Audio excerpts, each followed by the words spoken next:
10월 달에 IMF의 새로운 수정 경제 전망이 발표 예정이고요. 그에 앞서 IMF 대변인이 미국과 중국의 무역 분쟁으로 글로벌 경제가 걱정된다. 물론 아직까지 IMF 기준으로는 경기 침체라고 부르기는 좀 어렵겠으나 아주 매우 불안정하다. 라는 얘기에 미국의 스티븐 무누신 재무장관이 IMF의 새 경제 전망은 아직 못 봤고 뭐 그래도 그 영향이 미국에 그렇게 클 거라고 생각하지는 않아. 라고 했습니다. 자, 그렇게 생각했던 이유가 뭘까요?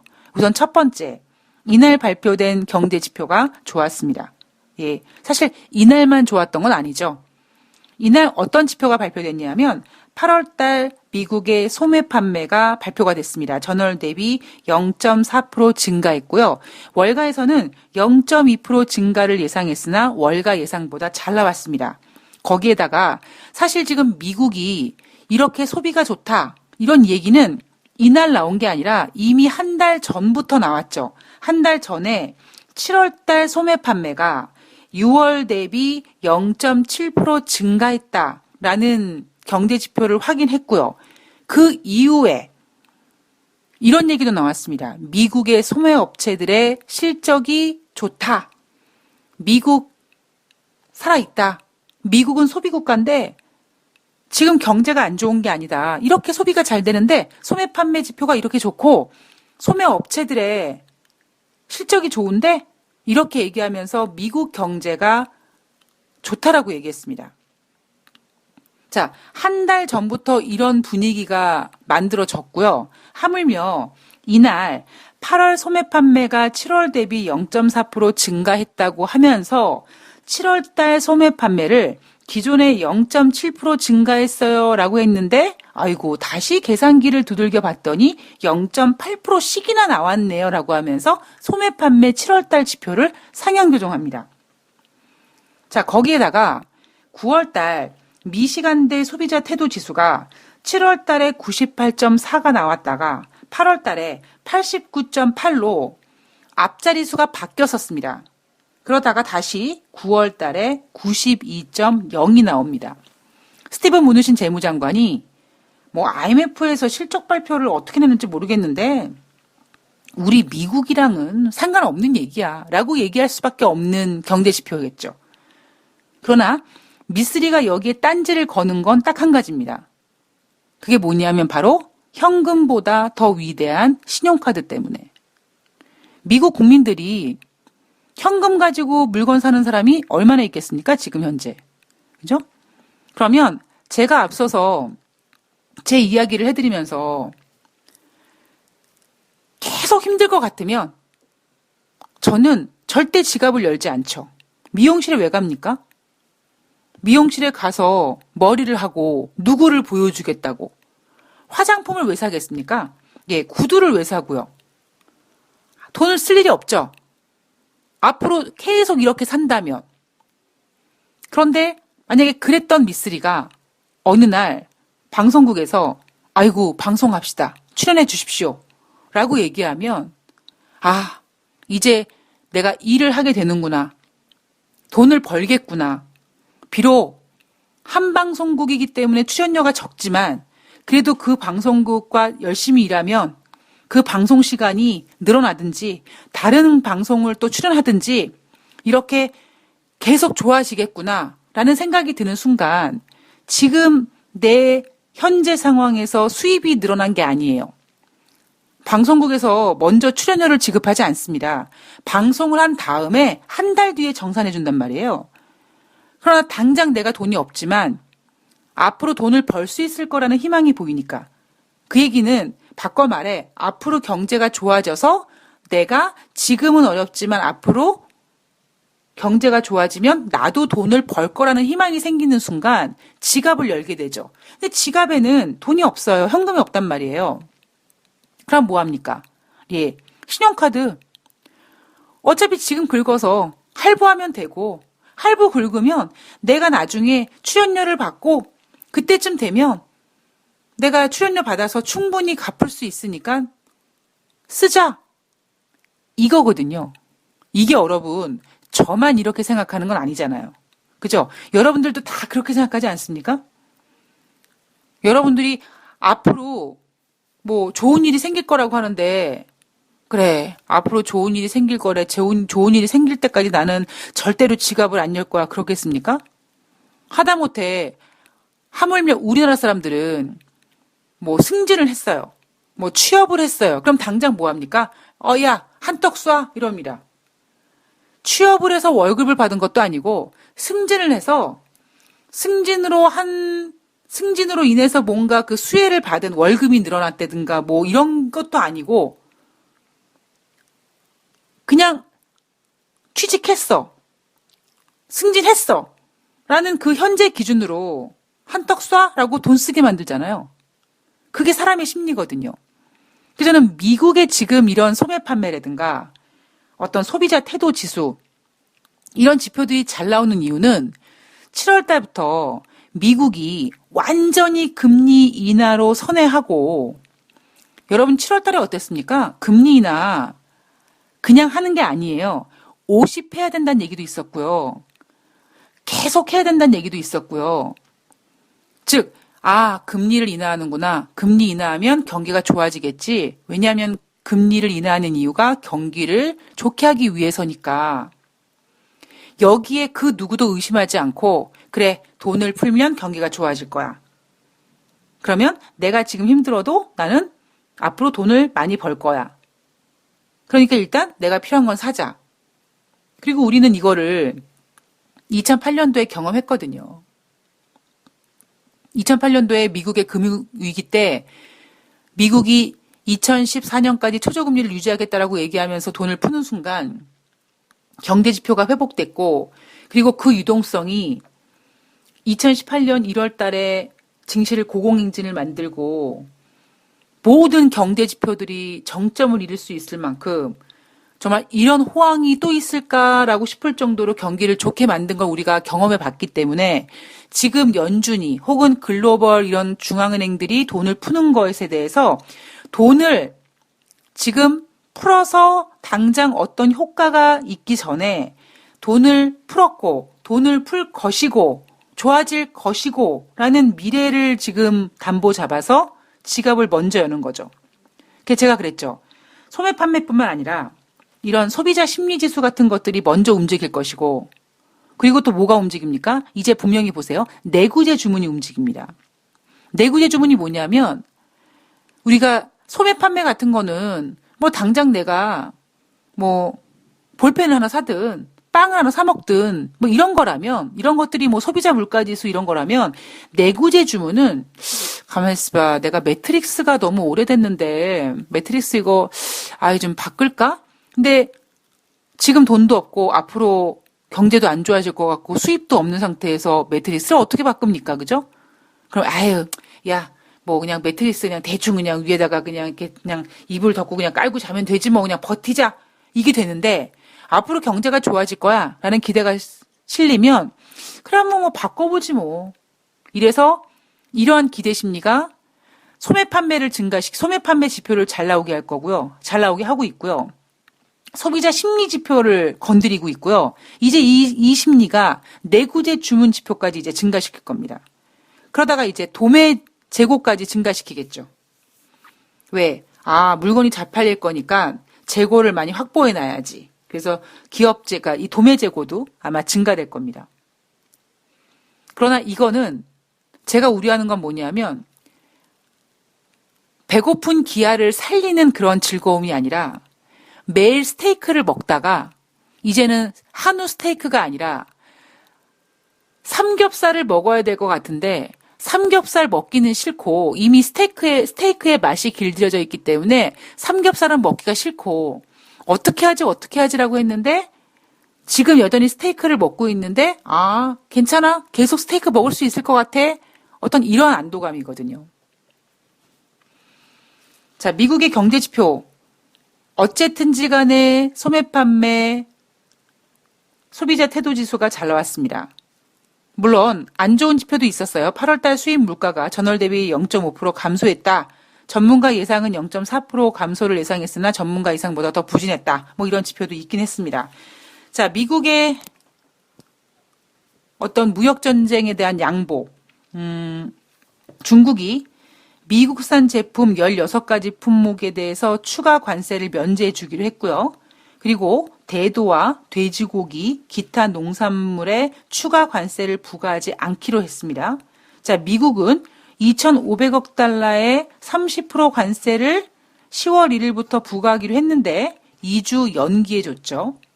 이렇게 지금 중국과 미국은 일명 스몰 딜이라는 잠정 합의라는 이름과 스몰 딜이라는 이름으로 뭔가 지네들끼리 쿵당쿵당 하고 있습니다. 자, 이 모든 상황은 아까 제가 일부에서 미쓰리가 그러니까 이 방송을 들으시는 연세 드신 분들이 좀 기분 언짢아하실 수도 있는데 그냥 제가 봤을 때는 트럼프 대통령이 지금 행동이 좀 비겁해 보이는 거죠. 예.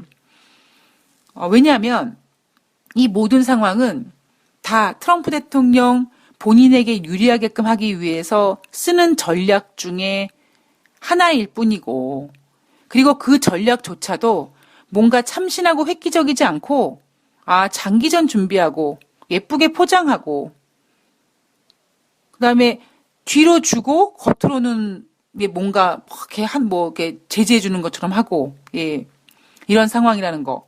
자, 왜 트럼프가 지금 이렇게 바뀌었을까요? 왜 트럼프 대통령이 존 볼튼을 경질했을까요? 첫 번째는 앞서도 말씀드렸듯이 이 트럼프 대통령 행정부에서 그동안 추진했던 대로 모든 플랜이 잘 진행이 됐다면 볼튼은 경질될 필요가 없었죠. 그죠? 그러니까 즉 그 얘기는 뭐냐면 뭔가 그들의 플랜대로 진행이 되지 않다 보니까 어떤 내부에서 감정이 격화됐고 서로 책임 전가하고 하다 보니까 트럼프 대통령이 볼턴보다 훨씬 더 권력이 큰 사람이니까 볼턴을 경질시켜버리고 북한 문제가 안 풀리는 게 누구 때문이에요? 볼튼 때문이야. 이란 문제가 안 풀렸던 이유가 누구 때문이에요? 볼튼 때문이야. 자, 그러면 북한과 이란 문제가 풀리지 않았는데 그 문제를 풀지 못하게 했던 놈이 볼턴인데 그 놈을 제껴버렸으니 이 문제가 풀릴 것이다. 그 기대가 지금 하늘을 치솟고 있죠. 중국 문제도 마찬가지로 잠정 합의 앤드 혹은 스몰 딜이라는 이름으로 중국이 미국에게 콩을 사주기로 하고 또 미국은 중국에게 관세를 연기해 줍니다. 자, 왜 이런 상황이 전개됐느냐? 지금 미국 하원 법사위원회에서요, 그러니까 트럼프 대통령 탄핵을 위한 조사가 진행 중인데 이 조사의 권한을 더 확대하고 더 강화하게 만드는 내용의 결의안을 채택해버렸습니다. 그래서 9월 17일부터 청문회에 적용이 가능해요. 자, 물론 그렇다고 트럼프 대통령의 그러니까 트럼프 대통령의 탄핵 문제는 사실 하루 이틀 전에 나온 게 아니었죠. 이미 트럼프 대통령은 임기 시작한 지 1년이 좀 안 돼서인가요? 그때부터 탄핵 이야기가 나오긴 했습니다. 자, 그러나 탄핵 이야기가 나왔을 때, 그리고 지난번에 미국의 중간선거에서 하원을 민주당이 장악했을 때도 하원 의장인 낸시 펠로시는 탄핵을 반대한 사람이죠. 그 반대한 이유가 뭐냐면 어차피 하원에서 트럼프 대통령의 탄핵이 가결되더라도 상원은 아직까지 공화당이 지금 지배하고 있다 보니까 상원에서는 불가할 것이다. 그럼 괜히 탄핵 이슈를 끄집어냈다가 오히려 부메랑으로 돌아올 수 있고, 그리고 한편으로는 트럼프 대통령의 지지층을 더 결집시킬 수 있는 리스크를 안고 굳이 탄핵으로 가게 하지 말자. 낸시 펠로시의 생각은 트럼프 대통령이 임기를 마치고 감옥을 보내자, 그냥 이 생각이었거든요. 그런데 제가 앞서도 트럼프 대통령의 탄핵에 대해서 굳이 탄핵을 하지 않더라도 이 탄핵이란 제목을 걸어두고, 탄핵은 뭡니까 결국 트럼프 대통령이 잘못했던 일을 계속 들쑤시는 거예요. 그러면 이렇게 하나씩 들쑤시는 것만으로도 국민들은 아, 트럼프 대통령 저런 사람이었어? 라고 생각할 수 있는, 그러니까 즉 트럼프 대통령 흠집내는 재료용으로 탄핵이 분명히 이용이 됩니다. 자, 이 탄핵이요. 사실 경제가 좋으면 의미가 없어요. 그러니까 제가 그랬잖아요. 아이, 그럴 수도 있지 뭐. 그래도 경제 대통령이어가지고 주가 띄워가지고 나 주식으로 돈 좀 벌고 뭐 감세 정책 해가지고 기업들이 배부르고 막 배당하고 이래가지고 나 배당 많이 받고 나 직장 좋아지고 아니 나 이렇게 잘 먹고 잘 살게 해준 대통령인데 뭐 아이고 뭐 털어서 먼지 안 나는 사람 있겠어? 뭐 이런 식으로 국민들이 생각하겠죠. 그래서 경제가 좋으면 트럼프 대통령의 탄핵은 그렇게 문제가 되지 않을 겁니다. 자, 문제는 뭐냐면 지금 미국과 중국의 무역 협상이 이 지경까지 오면서 그리고 그 여기서 얘기하는 이 지경이란 뭐냐면 하다 보니까 지금 미국이 불리해지고 있단 말이에요. 지금까지 미국과 중국의 무역 협상이 쭉 진행되는 가운데 미국이 계속 압박하고 있고 중국이 계속 밀리는 현상이라면 괜찮아요. 사실. 그런데 지금 분위기는 누가 봐도 가만히 있어봐. 저거 미국과 중국의 무역 분쟁에서 저거 왠지 미국이 밀리고 있는데 이거를 그 누구도 인정하지 않을 사람이 없는 것처럼 보이다 보니 미국과 중국의 무역 분쟁 때문에 IMF에서 얘기했던 것처럼 글로벌 경제 성장이 우려되고 미국과 중국의 무역 분쟁 때문에 미국 기업들이 힘들다고 하고 미국과 중국의 무역 분쟁 때문에 주가가 하락하고 그리고 이제 미국과 중국의 무역 분쟁 때문에 그 미국의 소비자들이 그 관세 영향으로 물가가 인상되는 그 피해를 미국 국민들이 고스란하게 보게 된다는 거죠. 그러니까 이런 전망들이 나오면서 주가가 흔들릴 것 같고 2년물과 10년물 국채금리가 막 뒤바뀌고 있고 이런 상황이 된 겁니다. 그러면 늘 말씀드리지만 배가 고파지면 사람은 내가 배가 고픈 거를 내가 악착같이 일을 안 해서 일을 못해서 내가 돈을 못 벌었어 라기보다는 어쩌면 트럼프 대통령이 미국과 중국의 무역 분쟁을 일으켜서 이렇게 됐어 라는 명분을 제시하게 될 거거든요. 트럼프 대통령이 그거를 막기 위해서 거기에다가 지금 민주당 법사위원회에서 트럼프 대통령의 탄핵 조사를 강화하는 내용의 결의안을 채택한 데다가 지금 민주당 3차 토론회가 열렸습니다.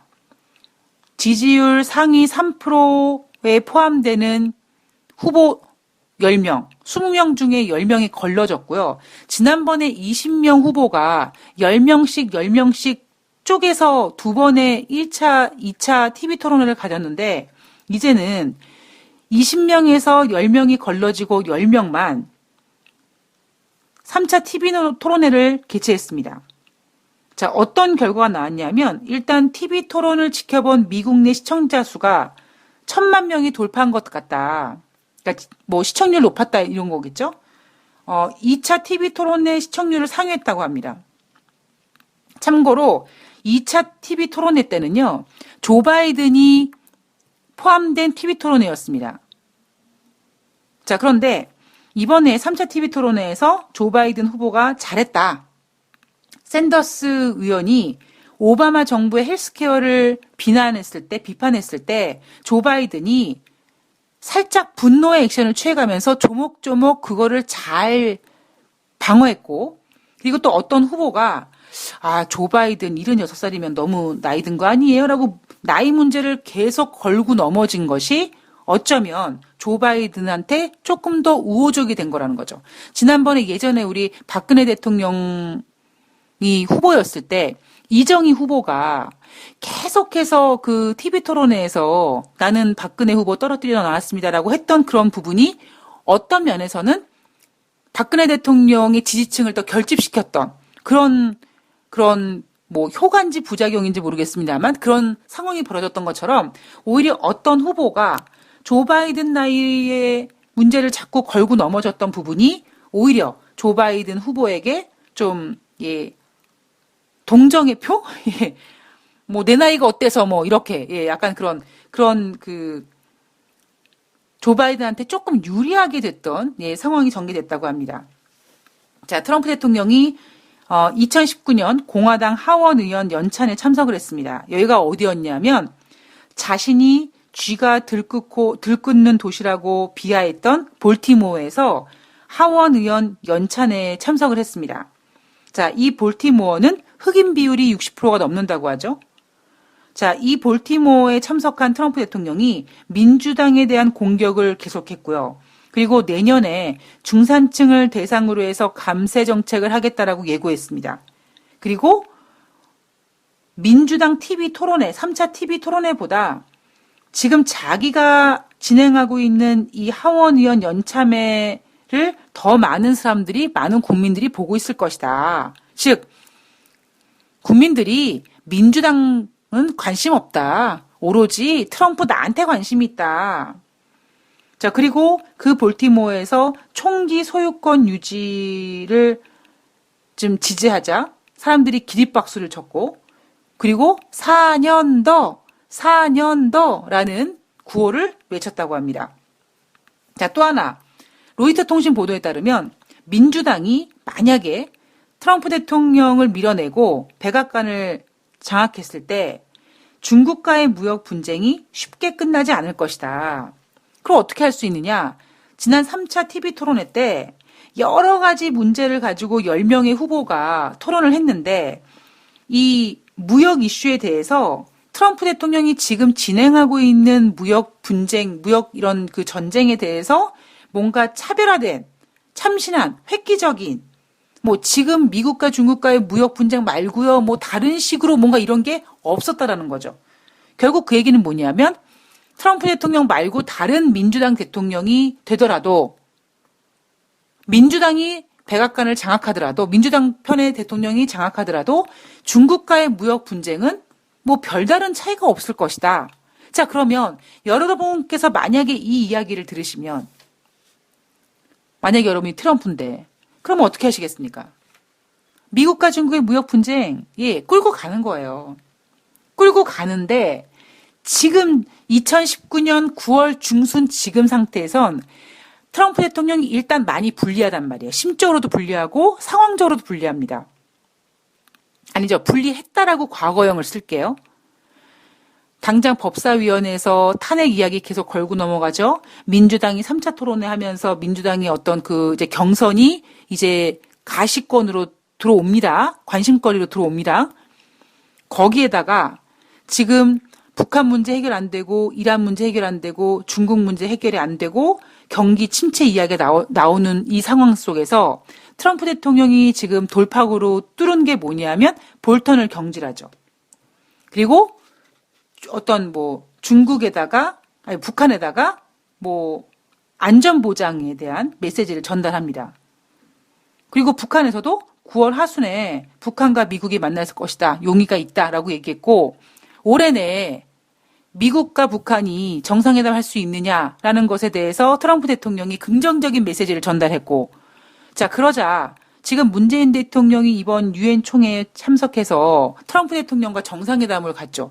두 정상이 만나서 아마 이제 10월달, 11월달, 12월달 남은 올해 안에 북미 정상회담을 추진함에 있어서 아마 거기에 대한 이야기를 나눌 가능성이 높습니다. 자, 문제는 뭐냐면 북한이 미국에게 협상할 용의가 있다라고 했는데 북한이 바보가 아닌 이상 저기요, 우리 비핵화할게요 이러겠습니까? 아니거든요. 새 협상 카드를 가지고 나오라고 했으니까 지금 몰리고 있는 건 트럼프니까 트럼프가 뭐 해줄 거냐면 지금 일단 제재를 풀어줄 거란 말이에요. 왜냐하면 제재를 풀어줘야지만 북한이 트럼프 대통령이 원하는 그 무언가를 해주려고 할 거니까. 그리고 그 무언가는 당장 단발성이 아니라 분명히 트럼프 대통령은 자신의 재선까지 끌고 갈 겁니다. 북한 문제조차도. 자, 거기에다가 볼턴을 경질하면서 이란에게도 이란 제재를 완화시켜줄 준비를 하고 있다고 했잖아요. 그러니까 북한이나 이란이나 완화시켜줄 겁니다. 근데 그냥 완화시켜주면 참 폼 안 나잖아요. 저 트럼프 뭐야 저거? 지 대통령 되려고 저 그동안 그렇게 압박하고 지랄 연병을 하더니 지금 와서 풀어주는 거야? 이러지 않겠습니까? 그러니까 그거를 좀 어떤 그런 논란을 좀 막기 위해서 이날 북한 정찰총국의 통제를 받는 라자루스 등 3개의 해킹 그룹에 대한 제재를 가합니다. 그 제재 대상이 라자루스 그룹, 블루노로프, 안다리엘 이 3그룹인데 이 3그룹은 미국과 유엔의 제재 대상이자 북한의 중요한 정보당국인 정찰총국의 통제를 받는다고 합니다.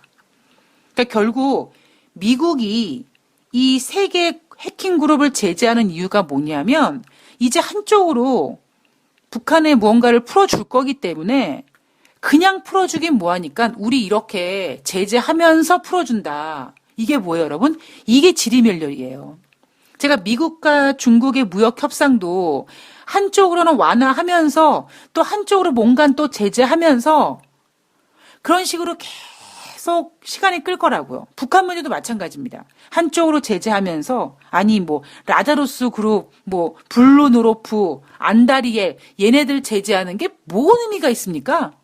이제 북한에 무언가를 풀어줄 건데. 지금 중국과 무역 관세도 10월달 관세 30%까지 인상돼서 아이고 관세 30%면 이거 큰일 나겠다라고 했는데 그 30% 관세 얼마 전까지만 해도 뭐 관세 2배로 인상한다 그랬다 뭐 이런 난리 부르스를 치더니 지금 그 30%도 인상을 안 해주겠다라고 하는데 이게 2주 연기했잖아요. 아마 2주 되면 뭐 또 연기하겠죠? 또 연기하겠지만 그냥 연기는 안 할 겁니다.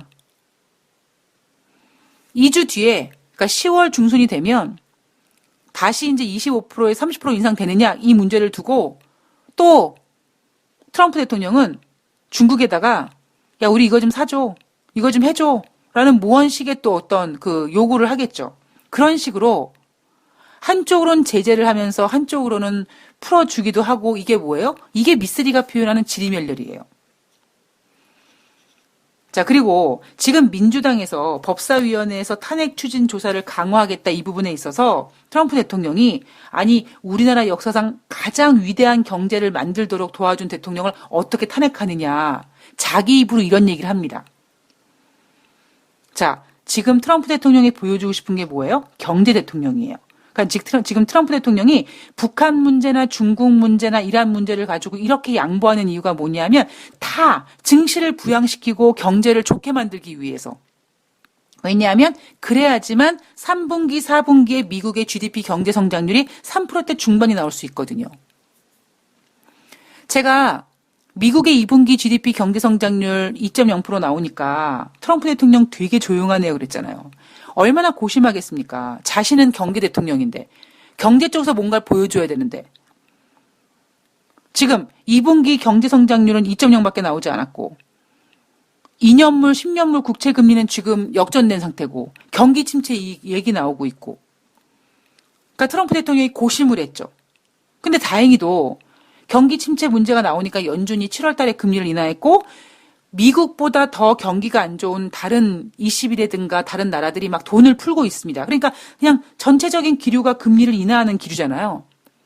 그러니까 여기다 트럼프 대통령이 물 들어왔을 때 놓줘야 된다고 연준한테 뭐라고 얘기합니까? 제로금리 하라고 하잖아요. 이해가 안 가잖아요, 여러분. 아니, 아까 스티븐 무누친 재무장관이 그랬잖아요. IMF에서 뭐 경제 전망을 어떻게 수정하는지 모르겠는데 미국과는 상관없는 얘기라면서요. 그런데 왜 트럼프 대통령은 연준에게 제로금리를 요구하겠습니까? 트럼프 대통령이 스티븐 무누친 재무장관이 그들의 말대로라면 지금 미국 경제가 나쁘지 않다라는 건데 왜 트럼프 대통령은 제로금리를 요구하고 마이너스 금리를 연준에게 요구하겠습니까? 다 자신의 재선을 위해서 경기가 부양돼야 되고 경기가 부양되면 뭐 탄핵이니 뭐니 이런 모든 이슈가 다 커버될 거라고 믿고 있는 거예요. 지금 진행되고 있는 모든 것들은요. 일이 잘 해결되는 그런 순리대로 가는 게 아니라 트럼프 대통령이 자신한테 몰려서 이 무언가의 돌파구를 찾기 위해서 지금 하나씩 완화하고 그 완화하는 게 좀 쪽팔리니까 제재도 하고 이러면서 장기전으로 갈 생각을 하고 있습니다. 뭐 어쨌든 간에 시장은 지금 엄청나게 기대를 하고 있죠. 자, 문제는 뭐예요? 예. 제가 오늘 아침에 새벽에 눈 떠가지고 가장 먼저 들은 음악이 뭐냐면 Don't Cry For Me 아르헨티나거든요. 예, 아르헨티나요 나를 위해 울지 마세요. 되게 유명한 곡이잖아요. 예. 저는 여러분들께서 아르헨티나를 잊지 않으셨으면 좋겠습니다. 자, 이날요 아르헨티나 하원에서 야당이 발의한 긴급 식품 지원 법안이 만장일치로 통과됐습니다. 이번 식품 지원 법안으로 인해서 2,100억 원가량이 투입되고요. 저소득층에 대한 식품 지원이 확대됩니다. 지금 아르헨티나는 인구의 32%가 빈곤층이고요. 실업률이 10%라고 합니다. 물가 상승률은 8월 물가 상승이 전월 대비 4% 증가했고요. 전년 대비로는 54.5% 증가했다고 합니다. 지난 4개월 동안, 앞선 4개월 동안 물가 상승이 주춤했는데 다시 지금 8월 달부터 물가 상승의 가속도가 붙고 있고요. 9월 달은 8월 달보다 물가 상승률이 더 가파르게 올라갈 거라고 하고 있습니다. 자, 지금 아르헨티나 수천 명의 시위대가 천막을 치고 식량 지원을 확대해달라고 요구하는 시위를 하고 있다고 합니다. 자, 10월 31일 날 영국의 노딜 브렉시트도 지금 진행 중이지만 10월 27일 날 마크리 대통령이 연임이 어려워질 것 같은 아르헨티나 대통령 선거가 있습니다. 자, 두 번째 뭐냐면 제가 앞서서 홍콩 시위 문제는 어찌 보면 배부른 시위예요. 그죠? 배고파서 힘들어해서 먹을 거를 달라고 시위하는 게 아니라 좀 배도 불렀고, 예. 그러니까 조금 더 뭔가 자유로움이라든가 이런 거 권리를 요구하는 시위였단 말이에요. 그런데 참 재미있는 사실은요. 그런 시위를 하는 사람들을 불러다 놓고, 예, 만약에 고문을 한다. 그랬을 때 절대 꺾이지 않겠죠? 아니다. 나는 뭐 송환법을 뭐 처리하라. 막 그러지 않겠습니까? 그러면 그 고문하는 사람들이 뭐 합니까? 그 시위하는 사람의 가족을 들여다 놓고 가족을 힘들게 하겠다라고 협박을 하죠. 그래서 그 시위하는 사람의 길을 꺾어 놓습니다. 그래서 홍콩의 시위와 아르헨티나 시위와 다른 게 뭐냐면 아르헨티나 시위는 이런 거예요. 내가 배고파서 당장 내 새끼가 오늘 굶어 죽게 생겼어요. 그러면 내가 내 새끼 굶어 죽게 생길 것 같으니까 길가에 나가서 시위를 합니다. 만약에 그렇게 배고파서 시위하는 사람을 갖다 불러다 놓고 고문을 해요. 너 왜 시위했어, 이씨. 배고파서 죽을 것 같아요. 그러면 가족을 데리고 와. 가족을 괴롭혀요. 통할까요? 안 통해요. 왜 안 통하냐면 어차피 가족이 배고파 죽을 것 같아서 죽음을 각오하고 지금 시위를 하고 있는데 뭐가 의미가 있겠습니까? 그래서 홍콩 시위와 아르헨티나 시위는 다른 색깔이라는 겁니다. 홍콩은요, 돈줄만 죄면, 그러니까 배고프게 만들어 놓으면, 가만히 있어봐. 이게 지금 내 살 걱정을 해야지, 당장 주변에서 말려요, 주변에서. 가족들이. 야, 너 그렇게 계속 그런 송환법 그런 거 시위했다가, 니네 아버지 직장 잃을 수 있고, 뭐 이렇게 하면 꺾일 수 있는 문제인데, 내가 배고파서 하는 시위는요, 그 누구도 꺾지 못합니다. 이게 어떤 경향이냐면, 제가 지금 아르헨티나 시위를 보면서 어떤 생각이 들었냐면, 2010년도 유럽이 생각나는 거예요. 자, 그랬죠? 예. 저와 썸 탔던 월가의 투자 전략가 오빠가 유럽발 금융위기가 발생되기 몇 달 전에 야 지금 유럽에서 폭동이 일어나고 있다. 그래서 스탈린이라든가 뭐 히틀러 이런 사람들이 아마 나올지도 모르겠다. 그게 무슨 의미겠습니까? 배고픈 사람들이 뭐 민주주의고 나발이고 특히 배고픈 사람들이 시위를 하는 더 결정적인 이유가 뭐냐면 빈익빈 부익부의 어떤 그런 소외감이거든요. 그러니까 그러다 보니까 어찌 보면 공산주의를 추종하게 되고 야 이렇게 자본주의 빈익빈 부익부에서 힘들어할 바에는 야 차라리 공산주의 국가가 낫다. 이렇게 어떤 그런 분위기가 나니까 2010년도에 야 지금 유럽에서 히틀러라든가 스탈린 같은 인물이 나올지도 모르다 그런 얘기가 나오지 않았겠습니까? 그러니까 홍콩 시위 문제와 아르헨티나 시위 문제를 다르게 봐야 된다고 저는 생각을 하고 있고요. 특히 아르헨티나는 지금 문제가 뭐냐면 인구의 32%가 빈곤층이에요. 자, 돈이 계속 들어가야 됩니다. 계속 일단 매겨야 돼요. 진짜 지금 아르헨티나 같은 경우는 밑빠진 독이 물붓기란 말이에요. 지난번에 아르헨티나에서 구제금융을 거의 얼마였죠? 꽤 엄청난 122조였나요? 그 엄청난 금액이 일단 상환 연기됐습니다. 자, 이렇게 빚을 못 갚는 상태에서 계속 상환을 연기하고 이렇게 힘든 상태에서 과연 IMF에서 추가 지원을 해줄까 안 해줄까 혹은 추가 지원을 해준다고 손치더라도 아니 빚을 지금 한 1억 가까이 지고 매달 내는 이자가 한 400씩 되는 사람한테 너 한 200만 원 가지고 한번 생활해봐. 그럼 이게 되나요? 의미 없는 거 아니겠습니까? 그리고 우리는 그런 게 있어요. 어느 정도 빚이 되면 그냥 막 어떻게든지 내가 껴안고 갚으려고 하다가 어느 선에서 그 선을 넘어가 버리면 아유 그래 파산해야겠다. 이렇게 생각하게 되죠. 그게 미쓰리가 얘기하는 유동성이 더 이상 사람이 유동성을 컨트롤하지 못한다는 게 바로 그런 거거든요. 어느 정도 선에서는 빚도 다 내가 관리하고 할 수 있지만 그 선이 넘어가 버리면 손을 놔버린다는 겁니다. 자, 여러분 아르헨티나를 잊지 않으셨으면 좋겠습니다. 자, 오늘 돈다방 미쓰리가 준비한 내용은 여기까지입니다. 자, 여러분 제가 오늘 공지사항을 하나 드릴 텐데요. 예, 제가 9월 15일 일요일 방송을 하루 쉬겠습니다.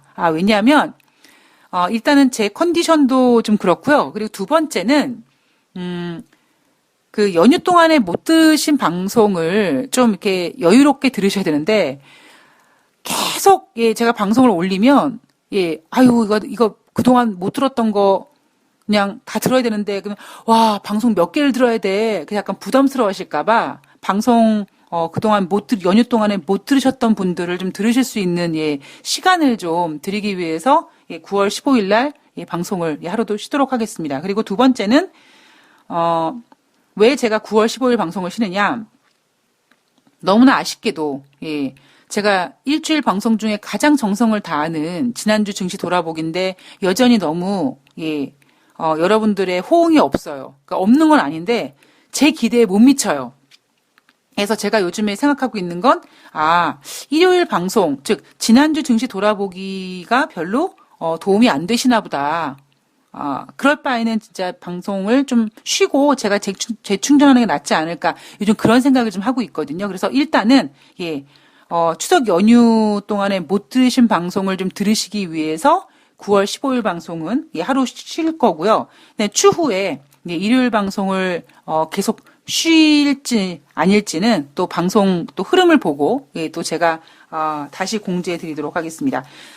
자 여러분 9월 14일 이제 오늘 주말이고요. 또 이제 내일 일요일 되면 추석 연휴를 뒤로 하고 다시 이제 원래 상태, 원상태 생활로 돌아오셔야 되니까요. 오늘부터 휴식을 취하고 재충전을 취하시면서도 이제 다시 이제 몸을 만드시는, 다시 이제 내 생활로 돌아가야지라고 몸을 만드시는 그런 시간들을 좀 보내셨으면 좋겠습니다. 자, 저는 9월 16일 월요일 날 뵙겠습니다. 그리고 9월 15일 날 제가 또 아이템이 하나 생각이 나면 기획방송 올려드릴 수 있는 아이템이 또 떠오르면 팟빵을 통해서 유료 방송으로 하나 올려드리도록 하겠습니다. 행복한 주말 보내시고요. 고맙습니다.